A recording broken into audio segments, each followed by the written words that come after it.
ان کے ذاتی ڈاکٹرز اور ان کی فیملی کی موجودگی میں ان کا علاج ہو، لیکن سمجھ میں نہیں آ رہا کہ یہ لوگ کیا چھپانے کی کوشش کریں۔ سر یہ بتائیے گا کہ خان صاحب کو جب لے کے آیا گیا تو ان کے ڈاکٹرز کہتے ہیں یہ 45 منٹ کا پروسیجر ہے ہی نہیں، 1.5-2 گھنٹہ لگتا ہے، اور رات کو بھی ڈاکٹر آصف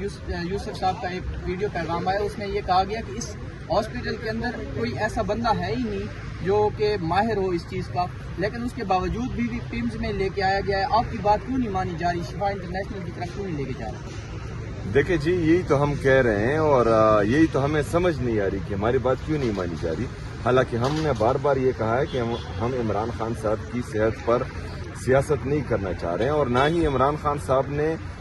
ابھی تک اپنی صحت کی شکایت کی ہے، نہ ان کی فیملی نے کبھی ان کی صحت کا بہانہ بنا کر ان کو اسپتال شفٹ کرنے کی کوشش کی ہے۔ اگر فرض کرے ابھی یہ دوسری دفعہ ہے اور حکومت چپکے سے ان کو دوسری دفعہ اسپتال لے کر آ رہی ہے، تو اس کا مطلب ہے ان کی آنکھ کا مسئلہ سیریس ہے، اور جب مسئلہ سیریس ہے تو پمز ہاسپٹل میں ریٹینا کا اسپیشلسٹ ہے ہی نہیں، یہ سرے سے موجود ہی یہاں پر نہیں ہے۔ اگر کوئی بھی ہے وہ معمولی ڈاکٹر ہوگا، تو ہم بار بار یہ کہہ رہے ہیں کہ الشفا انٹرنیشنل ہاسپٹل میں ہم مطمئن ہوں گے ان کی ذاتی ڈاکٹرز کی موجودگی میں، ان کی فیملی کی موجودگی میں، لیکن بہرحال وہ یہ نہیں کر رہے، تو یہی پوری قوم میں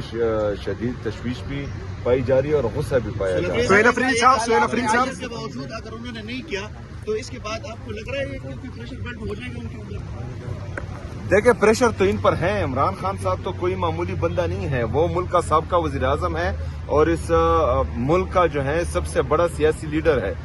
تو اگر فرض کریں ان کی صحت کے ساتھ مذاق کیا گیا تو یہ پریشر آلریڈی ان پر ہے، اور اسی دباؤ کی وجہ سے جو ہے وہ ان کی تصویر بھی باہر نہیں آنے دے رہے، تو دباؤ اور پریشر ان پر سہیل افریدی صاحب سپریم کورٹ آنے کا کیا مقصد ہے؟ کیا امید باقی آپ لوگ؟ دیکھو امید تو ہمیں عدالتوں سے ہی رکھنا ہے، کیونکہ جس طرح کا رویہ ان کا ہے اور جس طرح ہر درمی یہ کر رہے ہیں اور مسلسل پاکستان تحریک انصاف کو دیوار سے لگانے کی کوشش کر رہے ہیں اور ہمیں بریتھنگ سپیس نہیں دے رہے ہیں، تو ان کا علاج جو ہے پھر احتجاج ہی ہے، جس کی تیاری بھی جاری ہے، لیکن بہرحال عدالتوں سے ہی ہمیں امید ہے اور کوشش کر رہے ہیں کہ عدالتیں جو صرف فیصلے ہی سنا رہی ہیں وہ انصاف بھی کریں۔ جیسے افریدی صاحب جو ہے نا میرے خط کا جواب دیتے ہیں، نہ وہ ہماری بات سنتے ہیں جب ہم سپریم کورٹ کے باہر جا کے بیٹھتے ہیں، تو دوسری طرف اگر آپ پشاور ہائی کورٹ کی بات کی جائے تو آپ نے 24 گھنٹے میں دھرنا جو ہے آئی جی صاحب کو حکم ملا کہ ختم کروایا جائے تو وہ ختم ہو گیا، تو کیا سمجھتے ہیں یہ عدالتوں کا دورہ معیار؟ دیکھیں ہم تو یہی کہہ رہے ہیں عدالتوں سے کہ آپ فیصلے نہ کریں، صرف انصاف کریں، اور پاکستان تحریک انصاف کو جو ہے دوسرے درجے کا شہری نہ سمجھیں۔ پاکستان تحریک انصاف کے جتنے بھی کارکن ہیں وہ اس پاکستان کے رہنے والے ہیں، اس پاکستان کے شہری ہیں، اور ان کے ٹیکس کے پیسے سے ہی آپ کو تنخواہیں ملتی ہیں، تو میرے خیال میں جس طرح پاکستان تحریک انصاف اداروں کی عزت کرتی ہے اور عمران خان صاحب نے ہمیں ہمیشہ اداروں کی عزت کرنا ہی سکھایا ہے، تو اداروں کو بھی چاہیے کہ وہ جو ہے تھوڑا سا احساس کریں اس چیز کا، باقی میں کیا کہہ سکتا ہوں۔ عمران خان صاحب ضد پہ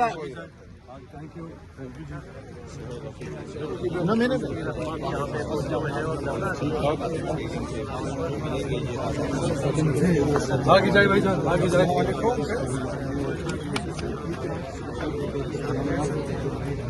آگے جائے، آگے جائے، آگے جائے۔ کل علامہ راجہ ناصر صاحب نے کہا کہ آپ لوگ یہ معاملہ ٹھیک کر لیں تو ہم گارنٹی دیتے ہیں کہ وہ آپ کی حکومت نہیں گرائیں گے۔ آگے جائے سر، آگے جائے، تھوڑا سا راستہ دے۔ سر اس گارنٹی کے اوپر وہ راضی ہو جائیں گے سر؟ کہ اس گارنٹی میں علامہ صاحب سے تھوڑا آگے جائے، ابھی علامہ صاحب سے ابھی بھائی جان تھوڑا راستہ دے دے، راستہ دے دے، تھوڑا راستہ چھوڑ دے۔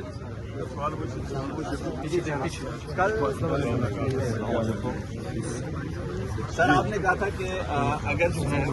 ہم ان کی حکومت نہیں گرنے دیں گے سر معاملات دیکھیں میں نے یہ جو کہا تھا پچھلی جب حکومت کرائی گئی تھی عمران خان صاحب کی سارے لوٹے بنے تھے، ٹھیک ہے، انہوں نے لوگوں کو خریدا تھا،